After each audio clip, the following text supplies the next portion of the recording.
La Fuerza Aérea ha bombardeado las torres de Radio Portales y Radio Corporación.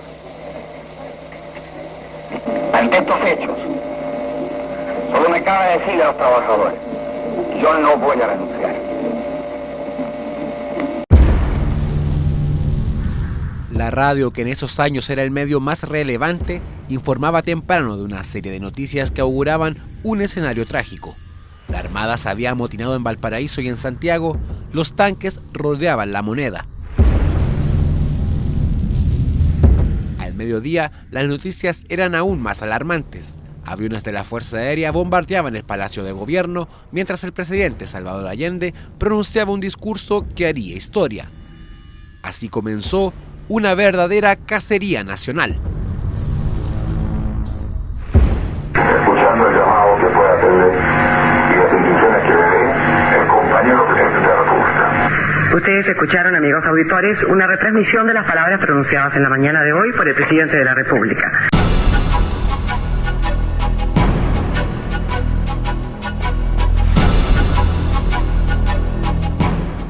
Universidades, sindicatos y poblaciones eran posibles focos comunistas para los militares. Había llegado el golpe de Estado y el miedo se apoderaba de las calles. A lo largo de Chile, cientos de detenidos eran llevados a campos de concentración y tortura. La mayoría dirigentes sindicales o políticos, pero también muchos jóvenes idealistas. Se estima que en Iquique operaron paralelamente 16 centros de tortura y cerca de 40 en toda la región. Estamos acá frente a la aduana, en el sector antiguo de Iquique.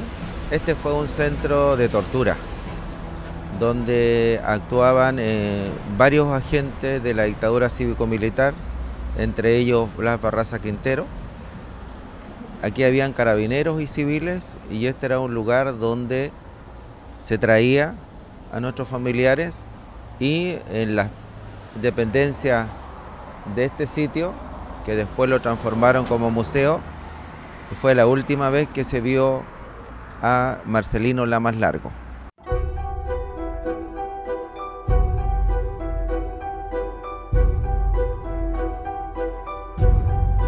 Así como la exaduana, hay muchos recintos y casas que con el paso del tiempo se confunden con los demás edificios de la ciudad, escondiendo su pasado.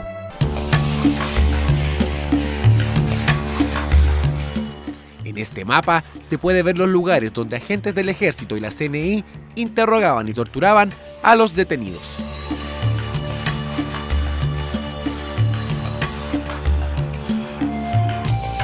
En los bandos militares llamaban a presentarse a una larga lista de ciudadanos. La mayoría, sin nada que ocultar, se entregaron de forma pacífica en los cuarteles, sin saber muy bien lo que les esperaba.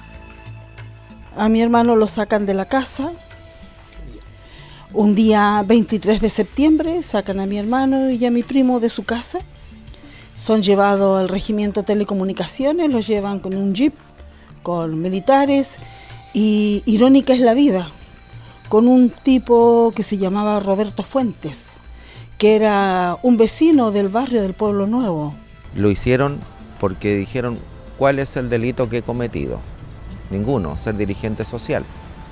Por lo tanto, si me están llamando, querrán saber qué es lo que pasa y por pensando, o sea, jamás se imaginaron de que iba a ser su último momento de vida, jamás se imaginaron que iban a ser salvajemente torturados, jamás se imaginaron muchos de que iban a ser fusilados. Los llevaban y allí se les interrogaba, y cuando seguramente ellos decían, este me está mintiendo, comenzaban los colgamientos, comenzaban los golpes, comenzaban los flagelamientos, hasta Corrientes, con el magneto, me acuerdo del magneto. Bueno, en fin, y posteriormente una vez de ahí eran llevados al regimiento de telecomunicaciones. Él se tuvo que presentar, después lo tomaron ya el día 24 y el día 29 dijeron que se había fugado del telecomunicaciones. Lo que todos sabemos que no fue así. Lo más probable es que a mi padre el día 28, que ya no regresó a su celda, y sus compañeros preguntaron por él. Le dijeron que dónde estaba Miller, que no había llegado a la celda porque lo sacaban todos los días y lo traían muy mal. Todos se entregaron de una forma u otra aquí al frente, donde estamos viendo la imagen de la 6ª División de Ejército. Se entregaron en este lugar, donde está el Palacio Astoreca, que era la Intendencia. También se entregaron en investigaciones, que aún existe el lugar físico, y en el Regimiento de Telecomunicaciones, que ahora le han cambiado el nombre.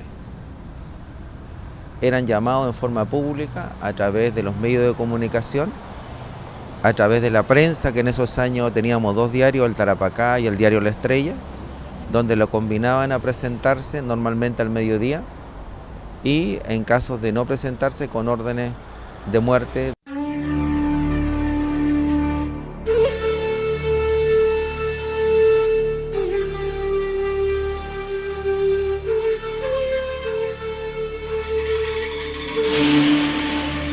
Si no desaparecían en algún centro de tortura en Iquique, el destino de los detenidos era el campo de concentración Pisagua, una cárcel natural y con larga historia.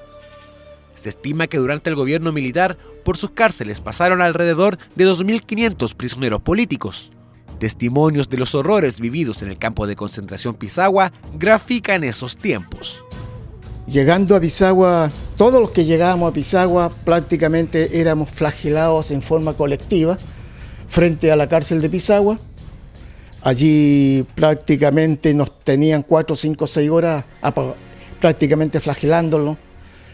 Los golpeaban con palos de 2x2, con alambre, algunos alambre de púa, con el dorso desnudo. Era un sitio baldío que había frente a la cárcel y ahí te aplicaban todas las tácticas militares de correr, saltar, ejercicio físico duro, como hacer zapitos, tiburones, pararse, correr, tirarse al suelo. Y esa era una pequeña acogida que nos hacían a todos los prisioneros.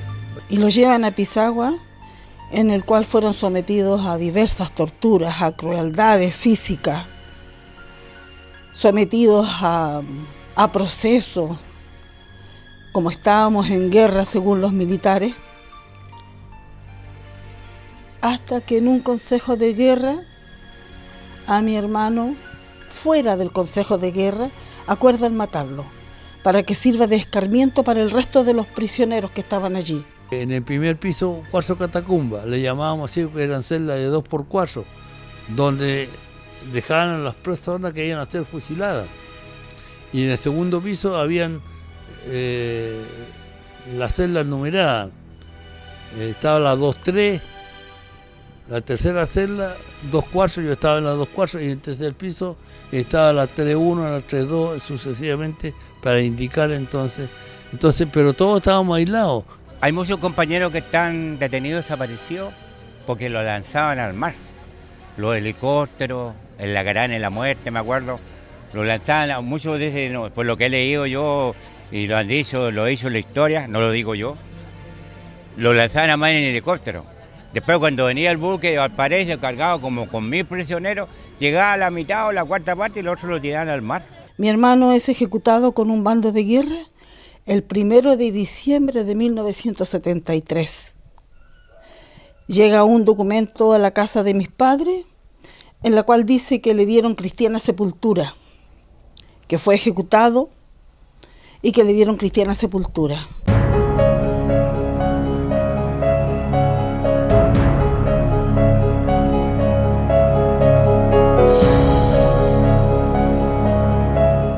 La impunidad de los culpables frente a estos crímenes es algo que a los familiares de los desaparecidos todavía no los deja dormir tranquilos. Se habla de 40.000 víctimas de la dictadura de Pinochet reconocidas por el Estado chileno. De ellas, 3.065 están muertas o desaparecidas entre septiembre del 73 y marzo de 1990. Para sus familiares, que gobiernos cercanos a la izquierda no hayan buscado la justicia es aún peor. Eso es una burla para los familiares, pero nosotros no bajamos al contrario, esto nos da más fuerza, para seguir adelante, para seguir buscando, para seguir investigando, y si tenemos que irnos afuera, nos vamos afuera, y si tenemos que irnos a las cortes internacionales, nos vamos a ir a las cortes internacionales. Hay que ser realistas, no todos, pero algunos amparan esta cuestión, porque hay muchos que debían estar detenidos y no están, y los que están detenidos son los pocos. Y también es lucha de nosotros, pero ya le queda la mano a la autoridad. Si son las autoridades las que están en este momento gobernando, en las que están llevando a cabo este país, a hacer que no haya impunidad y que sigan las las condenas y todo para los señores que cometieron abusos, cometieron extremos y abusaron de este país. En estos momentos recién estamos viendo que se está haciendo justicia porque están siendo detenidos y están siendo procesados oficiales. Porque antiguamente, voy a poner el caso de Carlos Forestier, su yerno lo blindó, que ese fue el comandante del ejército Emilio Chaire. Él blindó a Carlos Forestier, ese criminal asesino nazi. Y hasta el año 79, cuando el ejército de Chile ganó la guerra del Pacífico, era lo más grande que había en Chile para mí, hasta cuando fui profesor. Pero después que fui detenido en Pisagua, cambió el chip. Para mí jamás, lo vuelvo a repetir con mucho énfasis y responsablemente de mi palabra, jamás habrá perdón para las Fuerzas Armadas de Chile, porque cometieron el crimen más grande, más terrible, una imitación más negra que de Hitler.